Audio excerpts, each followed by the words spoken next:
मेरा नाम रेखा है। मैं 22 साल की हूँ और एक बड़े सरकारी अस्पताल में आया का काम करती हूँ। दिन में अस्पताल आम जगह लगता है, लेकिन रात को वही जगह डरावनी हो जाती है। मेरी नाइट ड्यूटी रात 8 बजे से सुबह 8 बजे तक रहती है। सफ़ेद यूनिफॉर्म पहनते ही मैं खुद को मजबूत दिखाने की कोशिश करती हूँ, लेकिन अंदर कहीं एक डर हमेशा मेरे साथ चलता है। एक ऐसा डर जो बचपन से मेरे भीतर बैठा है। उस दिन भी मैं समय पर अस्पताल पहुंची। वार्ड में पीली सी रोशनी थी, मशीनों की लगातार आवाज़ें और कभी-कभी मरीजों की कराह सुनाई दे रही थी। नर्स इंचार्ज ने मुझे एक फाइल थमाई और कहा, बेड नंबर 17 मारपीट में घायल है, आज रात इसकी देखभाल तुम्हें करनी है। मैंने फाइल ली, नाम और उम्र पढ़ी। उम्र 26 साल थी। नाम पढ़ते ही मेरे होश थोड़े कांप गए। मैंने खुद को संभाल लिया और मन ही मन सोचा, नाम तो आम है, रेखा, बेकार की घबराहट मत पालो। मैं धीरे धीरे बेड नंबर 17 की तरफ बढ़ी। जैसे जैसे मैं पास जाती गई, मेरा दिल तेज धड़कने लगा था। जब मैंने मरीज का चेहरा देखा तो मेरी आंखें फटी की फटी रह गई। कुछ सेकंड के लिए मुझे ऐसा लगा जैसे वक्त थम गया हो। वही चेहरा, वही आंखें, अजीब सी नज़र। मेरे हाथ से फाइल फिसलते फिसलते बची। मैंने जल्दी से मास्क पहन लिया और सिर झुका लिया। मेरा दिल जोर जोर से धड़क रहा था। मुझे यकीन नहीं हो रहा था कि मेरी ज़िंदगी का वो चेहरा इतने साल बाद मेरे सामने ऐसा खड़ा होगा। यूं कहूँ तो लेटा होगा। मैंने खुद से कहा, शांत रहो, उसने तुम्हें नहीं पहचाना होगा जब तुम बच्ची थी। अब वक्त बदल चुका है। मैंने चुपचाप उसका ड्रिप चेक किया, पट्टी देखी और बिना आंख मिलाए अपने काम में लग गई। लेकिन मुझे महसूस हो रहा था कि उसकी नज़रें लगातार मेरी आंखों पर टिकी हुई है, जैसे वो कुछ याद करने की कोशिश कर रहा हो। हर बार जब वो मेरी तरफ देखता, मेरा शरीर सिर उठता था। मेरे मन में एक ही दुआ चल रही थी, भगवान बस इसे याद मत आने देना। रात गहरी होती गई। वार्ड में सन्नाटा फैल गया था। मरीज जो सो रहे थे, लेकिन मेरी आंखों में नींद कोसों दूर थी। जब वो सो जाता तो मुझे चैन मिलता, और जब वो हिलता भी तो मेरी सांस अटक जाती थी। कई बार मेरे मन में बहुत गलत ख्याल आए, लेकिन मैंने खुद को रोका। मैं जान बचाने वाले अस्पताल में काम करती हूँ, मैं ऐसा सोच भी नहीं सकती। धीरे धीरे कुछ दिन बीते, उसकी हालत बेहतर होने लगी, लेकिन उसके देखने का तरीका बदलता जा रहा था। वो अब घूर कर देखने लगा था, जैसे किसी अधूरी याद को जोड़ने की कोशिश कर रहा हो। एक रात उसने धीमी आवाज में कहा, तुम पहले भी कहीं मिली हो ना। मेरे हाथ कांप गए, लेकिन मैंने सिर झुकाकर कहा, नहीं, आप गलत समझ रहे हो। और वहां से हट गई। उस पल मुझे एहसास हो गया था कि मेरा अतीत फिर से मेरे करीब आ चुका है। कुछ दिनों बाद उसे डिस्चार्ज मिल गया। मैं चैन की सांस लेना चाहती थी, लेकिन दिल मान ही नहीं रहा था। जिस डर से मैं भागती रही, वही डर अब मेरे सामने खड़ा था, और मुझे महसूस हो रहा था कि ये कहानी यहीं ख़त्म नहीं होने वाली। क्योंकि जिस दिन वो अस्पताल से बाहर गया, उसी दिन मैंने एक फैसला कर लिया था, अब मैं भागूंगी नहीं, अब मैं सच जानूंगी। अस्पताल से उसके जाने के बाद भी मेरे मन को चैन नहीं मिला था। ऐसा लग रहा था जैसे कोई पुराना जख्म फिर से गहरा हो गया हो। दिन में काम करते वक्त भी मेरा वही चेहरा आंखों के सामने घूमता रहता, और रात को नींद टूट जाती। मैं समझ चुकी थी कि जब तक अपने अतीत का सामना नहीं करूंगी, तब तक ये डर खत्म नहीं होगा। उस डर ने मुझे उस रास्ते पर डाल दिया जहां मैं कभी लौटना नहीं चाहती थी, उस रास्ते पर जहां मेरा बचपन छूट गया था।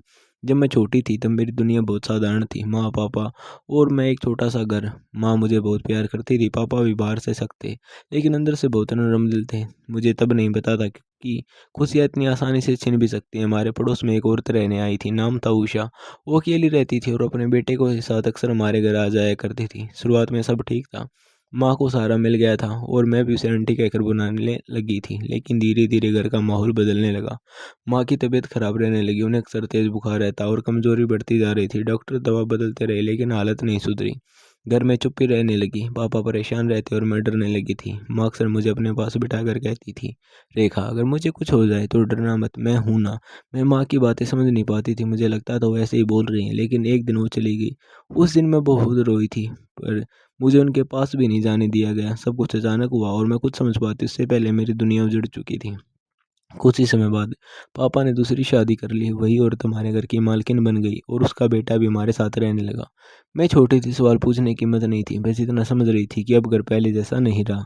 नए रिश्ते थे, लेकिन अपनापन नहीं था। पापा ज़्यादातर खामोश रहते थे और मैं खुद को अकेला महसूस करने लगी। घर में जगह कम थी, इसलिए मुझे उसी कमरे में सोने को कहा गया जहाँ उसका बेटा रहता था। मैं उस वक्त बहुत छोटी थी, लेकिन दिल में एक अजीब सा डर रहने लगा था। रातें बारी लगती थी और मैं अक्सर सिमट कर सोती थी। दिन में सब सामान्य लगता, लेकिन रात होते ही घर बदल जाता था। मैं कई बार पापा से कहना चाहती थी कि मुझे अकेले सोना है, लेकिन सब गले में अटक जाते थे। उस घर में मेरी बातें सुनने वाला कोई नहीं था।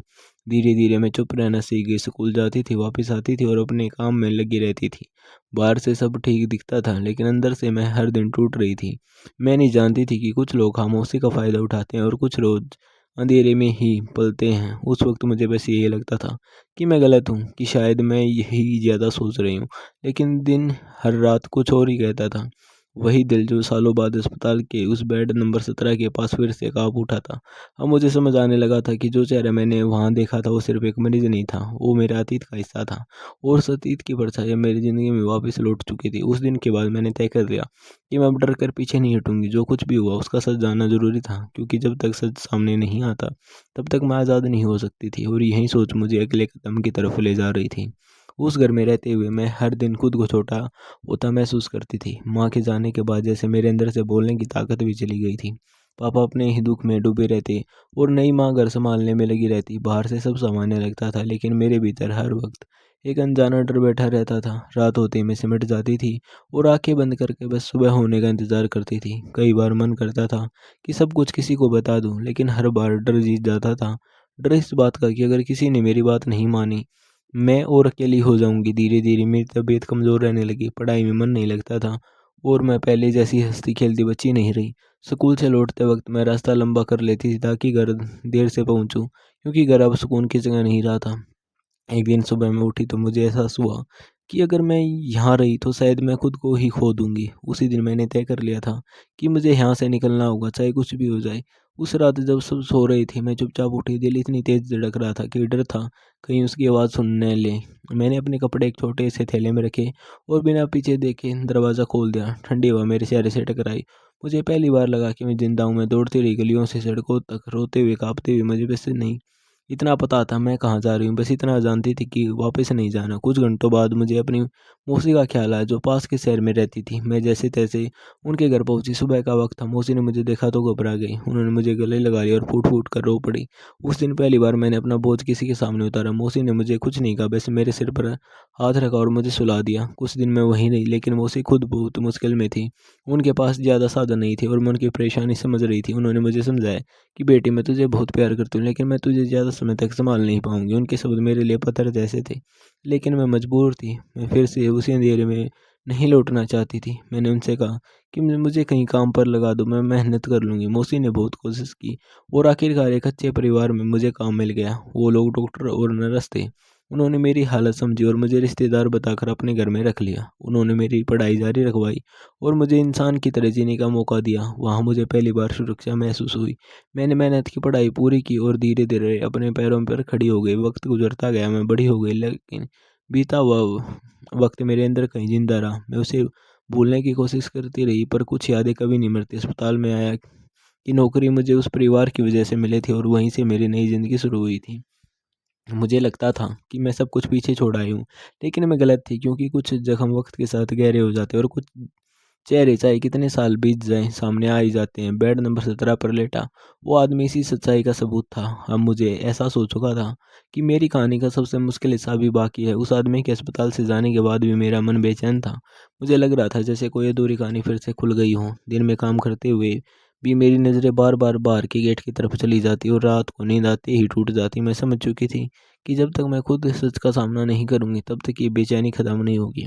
इसलिए एक दिन मैंने हिम्मत करके उसका पीछा करने का फैसला किया। मैं अपना चेहरा दुपट्टे से ढककर अस्पताल के बाहर खड़ी हो गई। कुछ देर बाद वो बाहर निकला और सड़क की तरफ बढ़ गया। मैं थोड़ी दूरी बनाकर उसके पीछे चलने लगी। दिल इतनी तेज धड़क रहा था कि हर कदम भारी लग रहा था। वो एक पुराने से मोहल्ले में जाकर रुका। वही गली, वही मकान जिसे देखकर मेरी सांस अटक गई। ये वही घर था जिसे मैं सालों पहले छोड़कर भागी थी। मैं कुछ दूर दूर खड़ी रही, फिर खुद को संभाल कर अंदर चली गई। दरवाज़ा खुला हुआ था।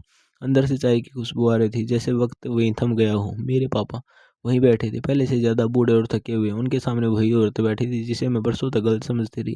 मुझे देखते ही दोनों चौंक गए। उषा ने तुरंत उठकर मुझे गले लगा लिया और रोते हुए बोली, बेटी तू कहाँ चली गई? हमने तुझे बहुत ढूंढा। पापा की आंखों में आंसू थे, लेकिन वो कुछ बोल नहीं पा रहे थे। मैं कुछ कह पाती उससे पहले पीछे से कदमों की आवाज़ आई और मेरा दिल बैठ गया। वही आदमी कमरे में दाखिल हुआ। मुझे देखते ही वो ठिठक गया और बोला, तुम वही हो ना जो अस्पताल में थी?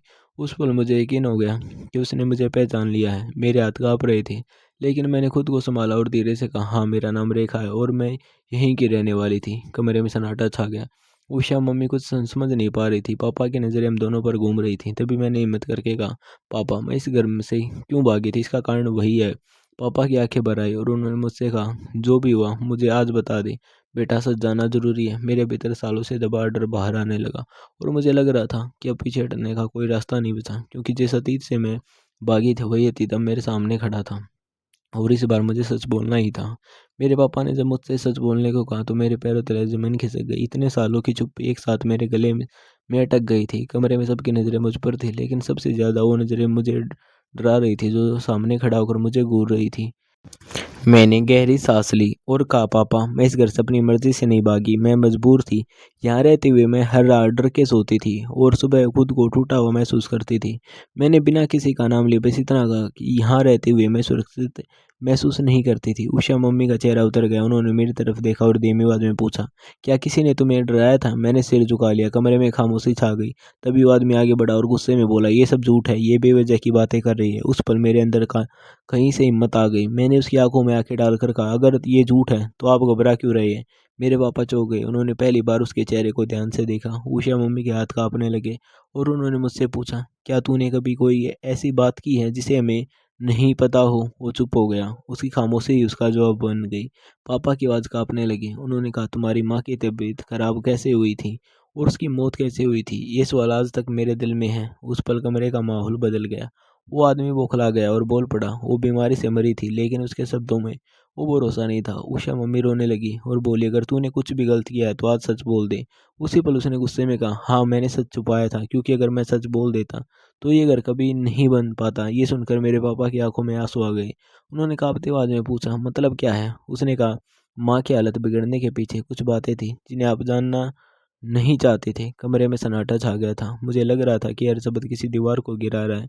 उषा मम्मी ने टूटती आवाज में कहा, तूने ये सब किसके लिए किया था? उसने नजरें झुका ली और कहा, सब आपके लिए। ये सुनते ही उषा मम्मी फूट फूट कर रो पड़ी। उन्होंने कहा, मैंने कभी नहीं चाहता कि किसी की जिंदगी बर्बाद हो। पापा कुर्सी पर बैठ गए। उनका सिर झुक गया था और मुझे पहली बार लगा कि इस घर का झूठ है अब ज्यादा देर टिकने वाला नहीं है। वो आदमी अचानक पलटा और दरवाजे की तरफ बढ़ा, जैसे भागना चाहता हूँ। पापा ने तेज आवाज में कहा, अगर तुझ में थोड़ी सी सच्चाई बची है तो पुलिस के पास जा और सच बोल कर। वो बिना पीछे देखे बाहर निकल गया। उसके जाने के बाद घर में सिर्फ रोने की आवाज़ बची थी। मैं चुपचाप खड़ी थी, लेकिन मेरे अंदर कुछ हल्का हो चुका था। बरसों का बोझ जैसे थोड़ा कम हो गया था। पर मुझे पता नहीं था कि कहानी अभी ख़त्म नहीं हुई है, क्योंकि सच सामने तो आ गया था, लेकिन इंसाफ अभी बाकी था।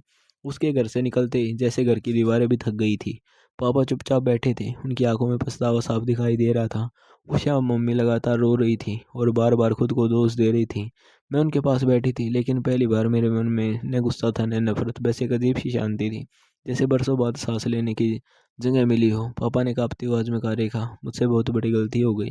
मैं तुम्हें समझ नहीं पाया। मैं उस दिन रोई नहीं, शायद आंसू अब बचे ही नहीं थे।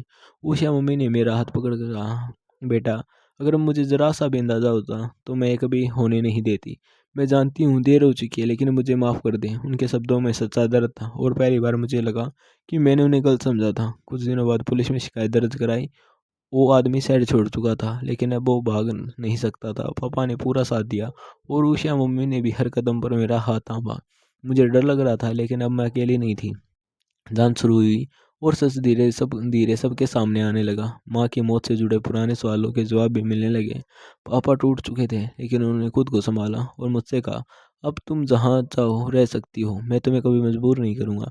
मैंने फैसला किया कि मैं अपने पैरों पर खड़ी रहूंगी और अपनी पहचान खुद बनाऊंगी। मैं वापस अपने काम पर लौट आई। अस्पताल वही था, लेकिन मैं बदल चुकी थी। अब मुझे रात से डर नहीं लगता था, क्योंकि मेरे अंदर का अंधेरा बाहर आ चुका था। कुछ महीने बाद मुझे एक अच्छा रिश्ता मिला। उषा मम्मी ने खुद मेरे सिर पर हाथ रखकर कहा, बेटी अब खुश रहो, तुमने बहुत सह लिया। मैंने शादी कर ली और नई जिंदगी शुरू की, लेकिन मैं अपने अतीत को भूल कर नहीं, बल्कि उसे स्वीकार करके आगे बढ़ी, क्योंकि मेरी कहानी सिर्फ दर्द की नहीं बल्कि हिम्मत की कहानी थी। आज जब मैं आई की नौकरी करती हूँ और किसी मरीज का हाथ पकड़ती हूँ, तो मुझे लगता है शायद मैं किसी टूटे हुए इंसान को वही ताकत दे रही हूँ जो कभी मुझे मिली थी। मेरी ज़िंदगी ने मुझे सिखाया कि सच्चाई जितनी देर से सामने आए, लेकिन जब आता है तो इंसान को आज़ाद कर देता है, और यही आज़ादी मेरी सबसे बड़ी जीत है। दोस्तों, कहानी अच्छी हो तो लगी हो तो लाइक करें और